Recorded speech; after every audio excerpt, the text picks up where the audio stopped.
Welcome back, ladies and gentlemen. This is the Bearable Bull here. And I got this aggressively average content for you today, as I found the man that has ended the bear market. Ladies and gentlemen, we're still looking at the face of a new bull market being birthed before our very eyes. And what I have to stress to all of you is to stay the course, pay attention, because this is going to be the most exciting ride of your life. Here, I found this to be an important comparison. A 35K Bitcoin in 2022 versus a 35K Bitcoin in 2023. This right here just shows the emotional psychology behind the retail investor and what we experience. And what I have to stress to every single one of you is to stay grounded. Bitcoin is heading into the halving, while we're heading in to the potential printing of money yet again. And these two events coincide with explosive growth for not just Bitcoin, but for the entire crypto market. And here, I'm going to play you a clip of Anthony Pompliano right here on CNBC, letting you know just that and what to expect. Bitcoin's price from that $3,000 bottom to $69,000, I mean 23x in about 3 years, is that there was a supply and a demand shock. And we had printing of money, low interest rates, and we also got the halving. We look like we're headed right back to that. Right now we do have high interest rates and they're trying not to print money, but we have a $33.5 trillion debt. They're trying to fund two proxy wars. We have the southern border issue. We've got all sorts of inflation they're still trying to combat. And so what's likely to happen here is that they're going to have to return to loose monetary policy. When they do that, it is likely to coincide with the Bitcoin halving. Now that, my friends, is exactly right. We understand here in the XRP community that unfortunately Bitcoin is the leader of the crypto space. And we have been waiting for Bitcoin to go on its bull run, for XRP to also experience an explosive cycle. And while I do think XRP will have a more explosive cycle than Bitcoin this time around, we still are depending on Bitcoin to bring more capital into this space. But here, I have an important point made by Credible Crypto. And he shows a perfect example of why you don't attempt to play Bitcoin by looking at other charts like the SPX.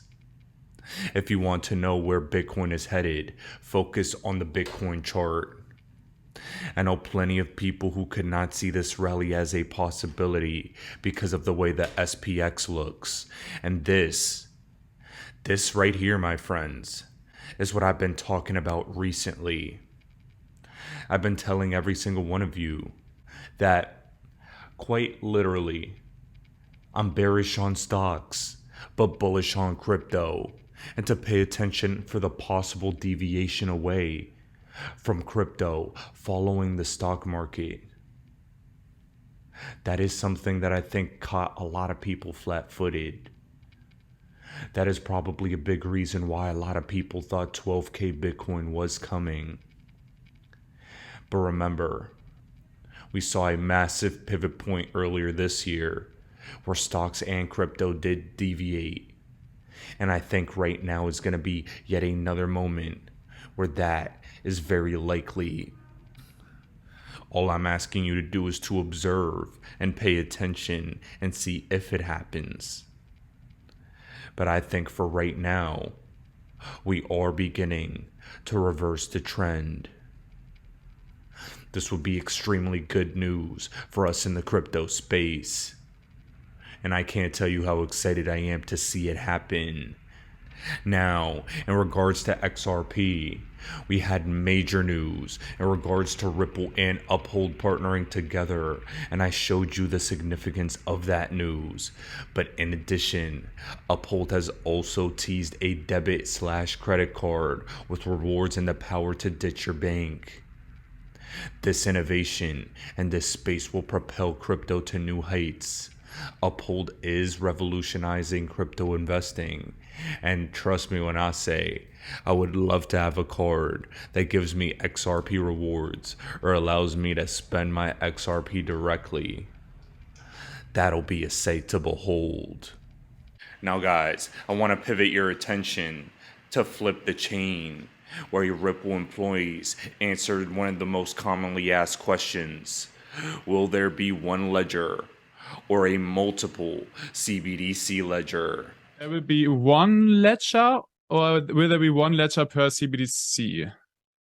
So it really depends on the design of the system and the requirements. And we've seen everything from we want one ledger to rule them all and to have every participant interacting with it, to we actually want to segregate certain transaction types. So maybe wholesale from retail are separate ledgers or separate chains.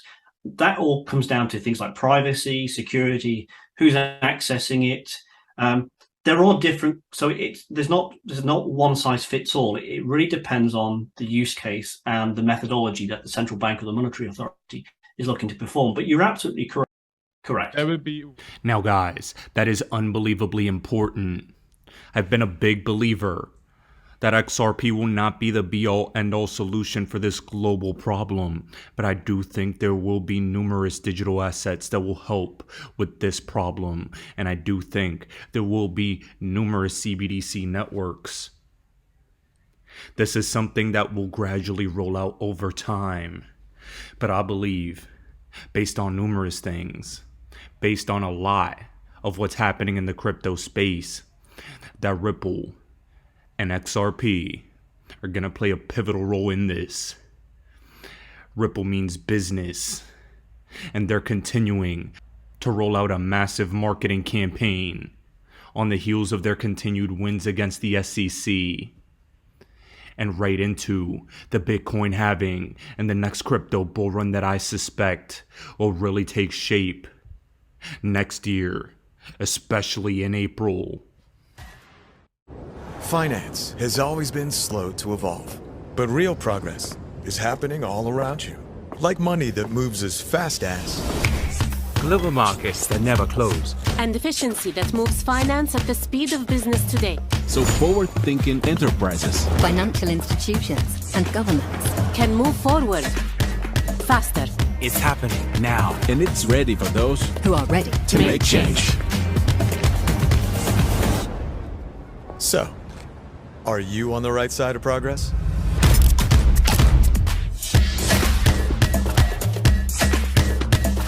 Now, ladies and gentlemen, to cap off this video for today, as we saw the most recent podcast I had out with Waters Above, we have a lot to look forward to next year in 2024. XRP could genuinely be ready to perform and perform a similar cycle similar to what it had in 2017. A March-April pump into a December full-fledged blow off the top. But while nothing is confirmed, it's something to keep in the back of your minds.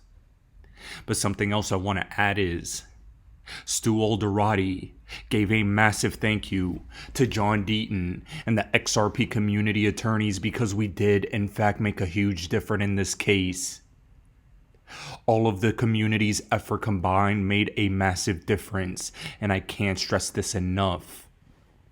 And John Deaton is still hard at work because I just had another podcast episode where John Deaton comes on and reveals something extremely important that we all need to pay attention to.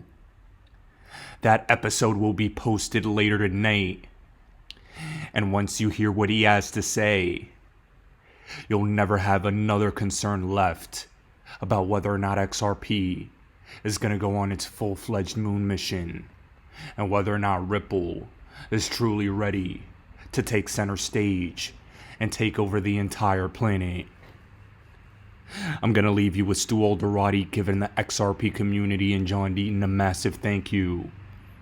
As you need to remember, every single one of you are part of the strongest crypto community on the planet. Congratulations in advance, guys. We're all gonna win handsomely.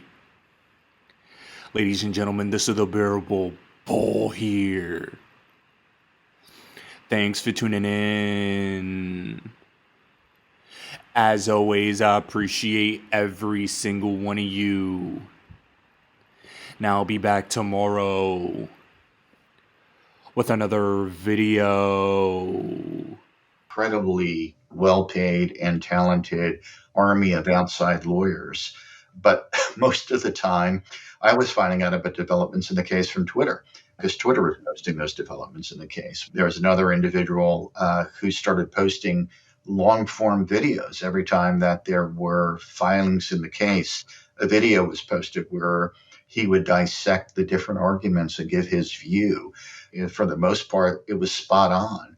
And then, of course, there were others who were out there saying, hey, look, the SEC, to the extent they're purporting to represent and protect retail holders of crypto, they're not.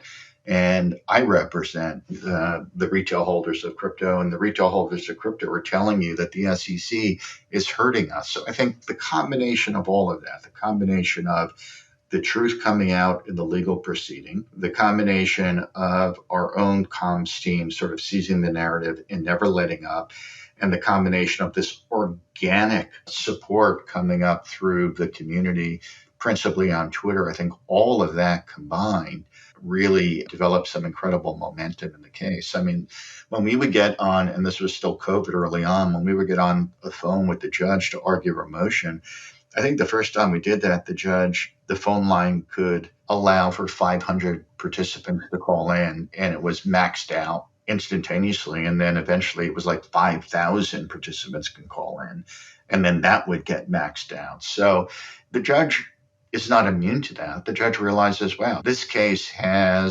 is getting a lot of attention. And again, maybe what the government is telling me is not something that I need to take at face value, and I need to pressure test. And again, all of that combined, I think, led to the result that we got.